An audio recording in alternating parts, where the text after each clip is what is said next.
Political டிராமாவா NEET விவகாரத்தை திமுக தொடர்ந்து செஞ்சுட்டே இருக்குன்றதான் விமர்சனம். இல்ல, இந்த நீட் விவகாரம் ஒரு அப்பட்டமான அரசியல், ஒரு அழுகுனி ஆட்டத்தை பாஜக ஆடிக்கொண்டிருக்கிறது. வெக்கமே இல்லாம இங்க பேசிட்டு இருக்காரு.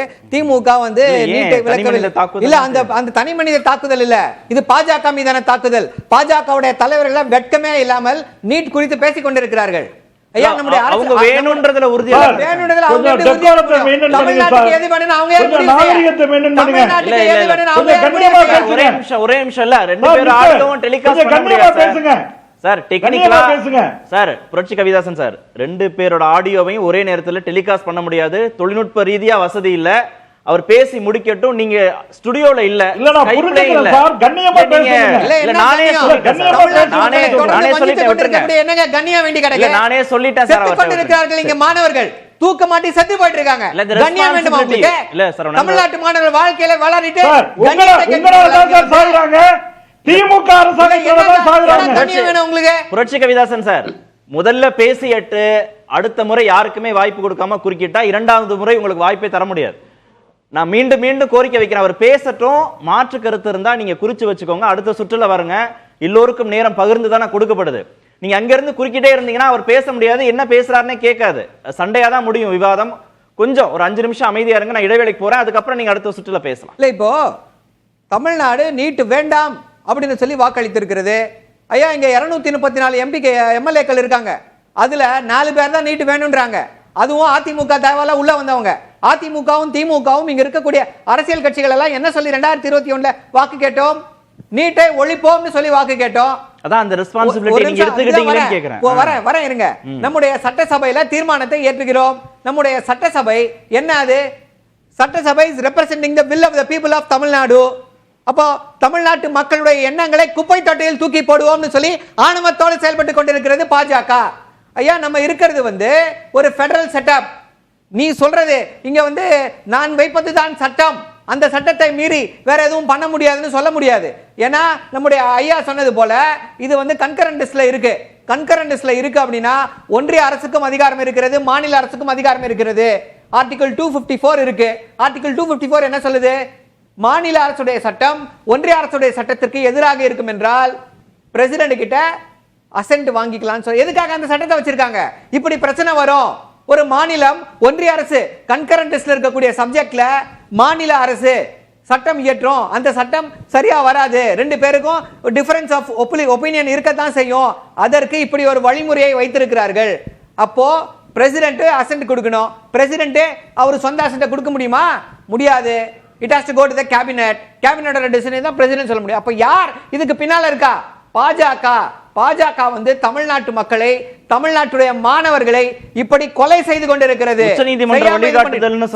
உச்சநீதிமன்றத்தை பத்தி எல்லாம் பாஜக பேசலாமா? ஏதாவது அருகதை இருக்கா உங்களுக்கு உச்சநீதிமன்ற தீர்ப்புகளை பற்றி பேசுவதற்கு? உச்சநீதிமன்ற தீர்ப்பு என்ன சொல்லிச்சு?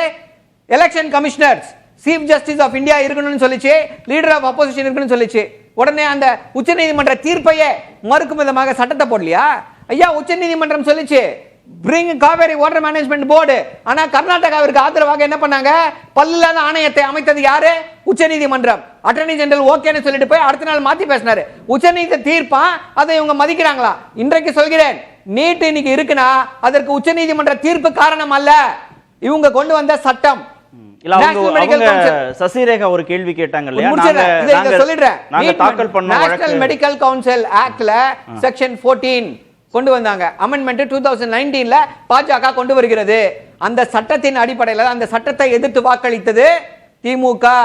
அதற்கு ஆதரவு கொடுத்தது யாருன்னா அதிமுக. சோ அந்த சட்டத்தின் அடிப்படையில தான் இன்னைக்கு இந்த நீட் இன்னைக்கு இந்தியா முழுக்க இருந்து கொண்டிருக்கிறது. அந்த சட்டத்திலிருந்து விலக்கு வேணும்னு சொல்லி நம்ம தீர்மானத்தை அனுப்புகிறோம். நீங்க பாஜக அரசு கிட்ட கேட்டு நியாயம் கிடைக்கலனா உங்களுக்கு தான் உச்சநீதிமன்றம் இருக்கு. அவங்களும் ஒரு வழக்கு போட்டிருக்காங்க. அந்த வழக்கை தொடர்ந்து நடத்தலாமே. இல்ல இப்ப என்னன்னா எந்த விவகாரத்தை எந்த பிரச்சனையை எப்படி அணுக வேண்டும் அப்படின்னு எங்களுக்கு தெரியும். இல்ல பொலிட்டிக்கலா அணுக வேண்டிய விஷயம். ஆமா, இது பொலிட்டிக்கல் இஷ்யூ தானே. இது பாஜக வேண்டுமென்றே தானே திணிக்குது நம்ம மேல. இது பொலிட்டிக்கல் இஷ்யூ இல்லையா? லீகல் இஷ்யூ செகண்டரிங்க. லீகல் இஷ்யூ போவோம். இப்போ இது பொலிட்டிக்கல் இஷ்யூ. தமிழ்நாட்டு மக்கள் கேக்குறாங்களா? நான் கொடுக்க மாட்டேன். தமிழ்நாட்டு மக்களின் எண்ணம் இதுவா, அதற்கு எதிராக நாங்கள் செயல்படுவோம்னு சொல்லி கொஞ்சம் கூட எந்த ஒரு இதுவும் இல்லாம தமிழ்நாட்டு பாஜக பேரை வைத்துக் கொண்டு தமிழ்நாட்டுக்கு வெறும் துரோகத்தை மட்டுமே செஞ்சு கொண்டிருக்கிறது பாஜக. இப்போ இன்னொரு முக்கியமான கேள்வியை கேக்குறீங்க, ஐயா நீங்க வந்து பிரசிடென்ட் தான் முடியாதுன்னுட்டாங்களே அப்படின்றீங்க. ஃபர்ஸ்ட் டைம் முடியாதுன்னு சொல்லியிருக்காங்க, அவ்வளவுதான்.